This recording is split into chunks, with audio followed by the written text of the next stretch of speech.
Hello to you all. I hope you are well. Today, I would like to speak with you about stress. Stress. I'm so stressed. How can I cope? What can I do? How can we handle and manage stress? Why stress becomes such a no feeling, situation, thoughts, behavior that we are finding it very difficult to handle and manage. One of the beautiful things that I learned when I studied my master in Ohio University is how to increase performance in athletics, in work environment, using the mindset, right? How do we use our mindset to increase our performance? How we can do better, think better, act better, feel better just by using our thoughts. Well, our thoughts are enough. Can we really just fix our thoughts? Can I just maybe use this beautiful machine and close my eyes and change my thoughts? Or maybe I can use this BioWell machine and change my energy level by bringing some good vibes. Is it that simple? And as you understand, you can invest a lot of energy, a lot of actions, and be very consumed and busy, but it does not mean that you're effective. You can really work so hard to fix your relationship, invest so many years, time, efforts, money, luxury, and yet your relationship struggles. You can invest a lot of time going to the gym, but your performance is not changing. You can invest a lot of time doing meditation, but your behavior and your everyday reality is not changing. So what makes us change? So first of all, let's redefine the word stress. Stress is actually a good thing. The fact when you don't know how to deal with stress, it's a different story. Such as kids, a wonderful blessing, but it can be really annoying or can be a burden when the parent doesn't know how to handle and manage the parenthood or the situation or their marriage or themselves or their addictions in their relationship.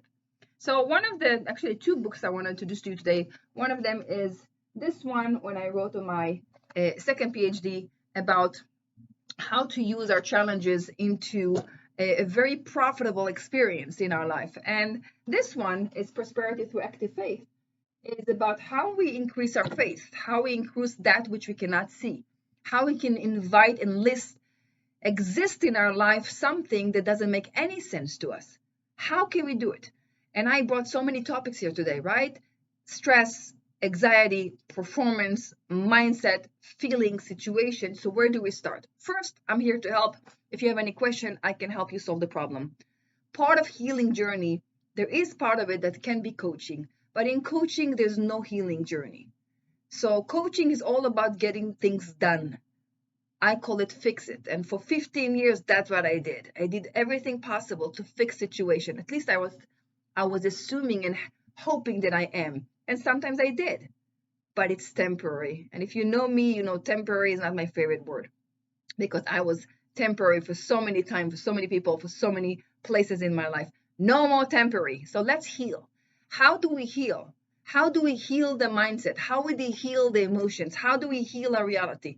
First of all, you need to know what the problem is, not the superficial problem that you think you're dealing with, the bigger problem, the one that you are missing, because we all have a black dot. We all have a blind spot where we don't see our own hump. So guess what?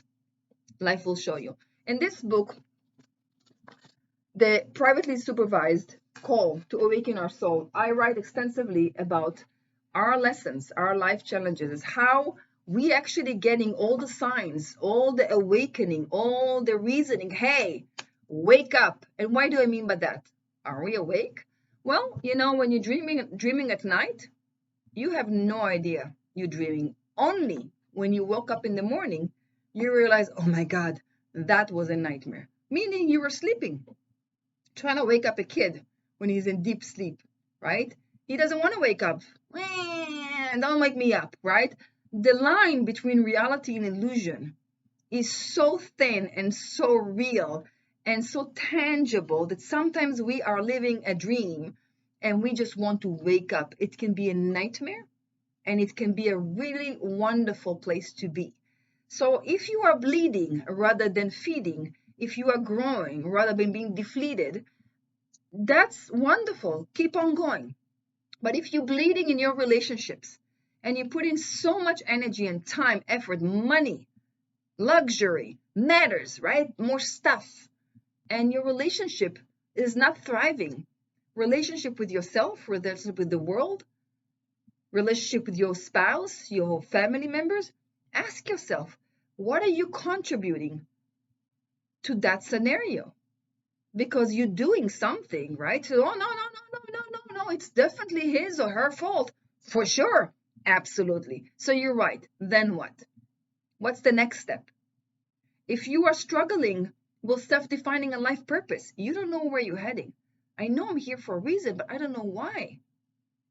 See, we have three kinds of stress. One is physical, one is emotional, and one is chemical. We can take some pills. I can have a bacteria in my body. And those stress, if they're not handled and managed correctly, if they're not being channeled towards a better future, a better outcome, I'm starting to be rotten. I'm starting to be depleted. In my experience in hospice, I experienced many times people who were buried when they're 91, but they died a long time ago, in their 20s, in their 30s, and it kind of like stick around for another 6 or 70 years. Is that what you're wishing for yourself?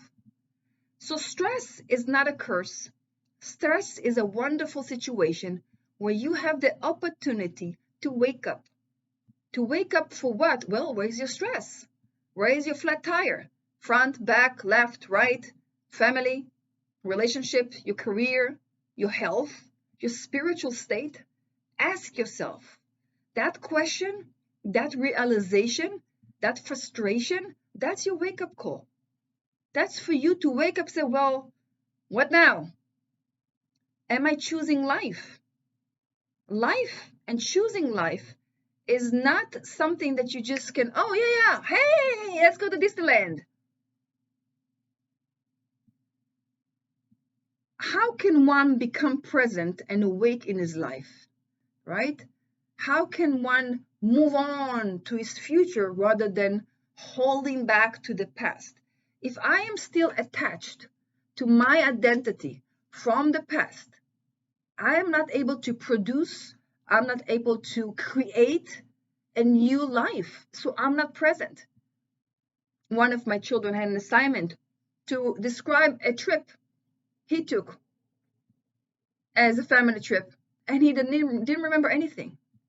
So you can say, what's wrong with this person? Why he cannot remember everything? Well, he was not present. He was on his iPad. It didn't happen to you. You were driving a certain place, and then you find yourself, oops, I know I was driving, but I was not there. Someone else was driving. That's called autopilot. Autopilot is fleeting thoughts that be pretty much grabbing your attention, grabbing your reality, your present time, and you're not present. You talk while you're on the phone, you're listening, but you're not really listening.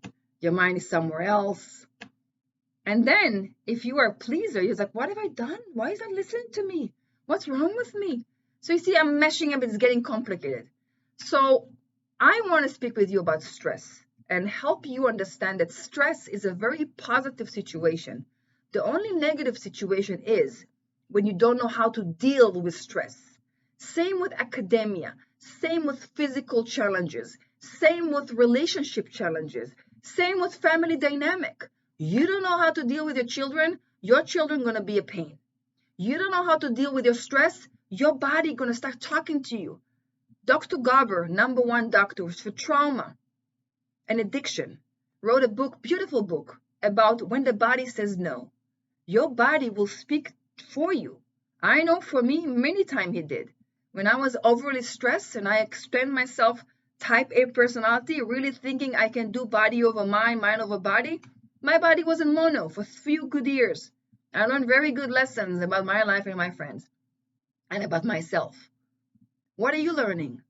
Where is your challenges? Is it in your health? Again, it's in your career, in your life purpose, in your spiritual state, in your relationship. That pain, that stress is your wake-up call. It's coming for you to wake up. So if you want to read, if you're a reader, I'm inviting you to buy my book. If you have questions, you want to fix your life, you want to heal all the pains in your life, and really not just do the academic work, not just have a situation and have a new behavior, but have your emotion arise and elevate to that moment, call me. I'm here to serve. I'm sure you're not going to be disappointed. I will see you soon. Have a beautiful day. All the best. Bye-bye.